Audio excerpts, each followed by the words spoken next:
মা শুনুন না। হ্যাঁ বলছি, আপনার ছেলে বাজার থেকে একটা এঁচড় নিয়ে এসেছে, কিন্তু কিভাবে কাটতে হয় আমি জানি না। আপনি একটু চলুন না, কিভাবে কাটতে হয় আমাকে একটু শিখিয়ে দেবেন। হ্যাঁ ভগবান, তুমি এত বড় ধেরে একটা মেয়ে, সামান্য এঁচড় তুমি কাটতে পারো না?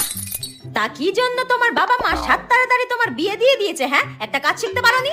আমার মেয়েকে আমি সবকিছু শিখিয়ে পড়িয়ে তারপর শ্বশুর বাড়িতে পাঠিয়েছি, যাতে শ্বশুর বাড়ির লোকজন আমাকে কোনো কথা শোনাতে না পারে। আর তুমি কি শিখেছো? হ্যাঁ ঠিক আছে মা, যাচ্ছি। হ্যাঁ ওই দেখো, বলতে না বলতে আমার মেয়ে ফোন করেছে। সব কাজ বাজ সেরে তারপর আমাকে ফোন করে। তোমার মতো নাকি মিনিটে মিনিটে বাপের বাড়িতে শুধু ফোন করা?